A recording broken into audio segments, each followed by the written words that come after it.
अस्सलाम वालेकुम नाज़रीन, उम्मीद करती हूँ आप सब लोग खैरियत से होंगे। कुकान रिव्यूज़ में आप सबको खुश आमदीद। तो नाज़रीन, ड्रामा सीरियल तुम बिन कैसे जिएंगे आने वाले एपिसोड में आप देखेंगे कि ज़ारा और अदील हनीमून पे तो चले जाते हैं, लेकिन वहाँ पे उनका एक्सीडेंट हो जाता है और अदील ज़िंदगी की बाजी हार जाता है और उसकी डेथ हो जाती है। उसके घर वालों को पुलिस इन्फॉर्म करने आती है तो उसकी अम्मी बहुत परेशान होती हैं और कहती हैं कि ये सब कुछ ज़ारा की वजह से हुआ। इसी तरह से शाइस्ता को भी उसके हस्बैंड बताते हैं कि अदील का एक्सीडेंट हो गया और उसकी डेथ हो गई, हमें वहाँ पे फ़ौरन चलना चाहिए क्योंकि सब घर वाले वहाँ चले गए हैं। वो ये बात सुन के परेशान हो जाते हैं, ऐसा कैसे हो सकता है, अभी तो वो लोग हनीमून पे ही जा रहे थे। तो वो कहते हैं कि हाँ, उनका एक्सीडेंट हो गया, हमें चलना चाहिए। इसी तरह ज़ारा को जब ये बात मालूम होती है कि अदील अब इस दुनिया में नहीं रहे तो वो बहुत परेशान होती है और कहती है कि मेरा दिल तो पहले से घबरा रहा था और मैंने अदील को मना किया था कि हम नहीं चलते, मैं बहुत परेशान हूँ और मेरा मन नहीं कर रहा वहाँ जाने के लिए, लेकिन अदील ने मेरी एक भी नहीं सुनी।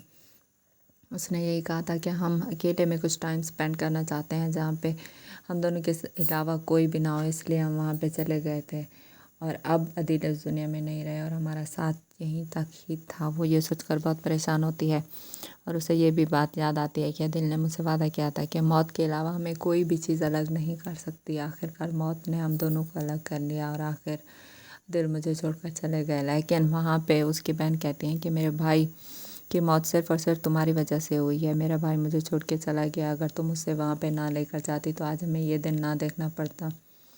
उसकी अम्मी कहती हैं आफत तो उसी दिन टूट पड़ी थी इस घर पे जिस दिन ये मनहूस मेरी बहू बनकर आई थी और ये मेरे बेटे को खा गई है। ज़ारा मेरे बेटे की किस्मत में ना होती तो आज मेरा बेटा ज़िंदा होता। ये मनहूस है जब से हमारे घर में आई है तब से मीरा का एक्सीडेंट भी हो गया था। हमारे घर पे चोरों ने हमला भी इसी की वजह से ही किया था। इसके कदम हमारे घर के लिए अच्छे नहीं हैं। अगर ये हमारे घर की बहू ना बनती तो आज मेरा बेटा ज़िंदा होता। मैंने तो पहले दिन इसे मना किया था, मैंने ख्वाब में देखा है कि तुम लोग बाहर ना जाओ, लेकिन इसने मेरी एक नहीं सुनी और मेरे बेटे ने भी यही कहा था कि इसकी आई मुझ पे आ जाए, लेकिन मैं हनीमून पे जाकर ही रहूँगा। अगर ये उसे मना करती तो मेरा बेटा ना जाता और आज मेरा बेटा हम में ज़िंदा होता, लेकिन ये सब कुछ इसी का ही किया धरा है।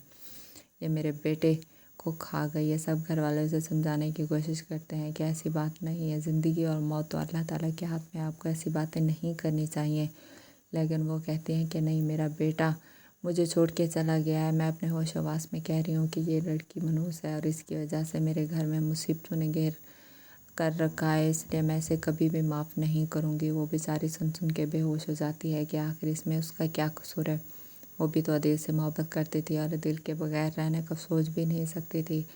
इसमें उस बेचारी का क्या कसूर है। वो कहती है कि नहीं मोमानी जान, मैंने ऐसा नहीं सोचा था, मैंने उसको मना किया था कि हम नहीं चलते, हम बाद में जाएंगे। अभी मैं बहुत परेशान हूँ और मेरा दिल भी घबरा रहा है, लेकिन उन्होंने मेरी एक भी नहीं सुनी और उन्होंने कहा था कि हम बाहर ज़रूर जाएंगे घूमने के लिए और हम लोग चले गए थे। आपको मुझ पे ऐसा इल्ज़ाम नहीं लगाना चाहिए।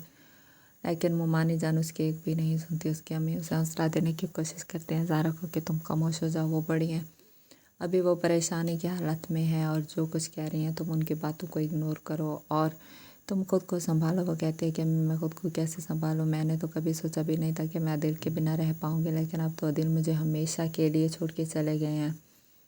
साथ भी बहुत परेशान होता है और रो रहा होता है कि आखिर उसकी फ्रेंड के हस्बैंड की डेथ हो गई है। वो तो ज़ारा को किसी भी मुसीबत में नहीं देख सकता था, लेकिन आखिरकार अब ज़ारा बहुत परेशान है और वो ये सब बर्दाश्त नहीं कर पा रहा होता है कि आखिर ऐसा क्यों हुआ। तो नाज़रीन, ये सब आप देखेंगे आने वाले एपिसोड में और अगर अभी तक आपने मेरे चैनल को लाइक और सब्सक्राइब नहीं किया तो कर दें ताकि तमाम मज़ीद आने वाली वीडियोज़ आप देख सकें। तब तक के लिए अल्लाह हाफ़िज़।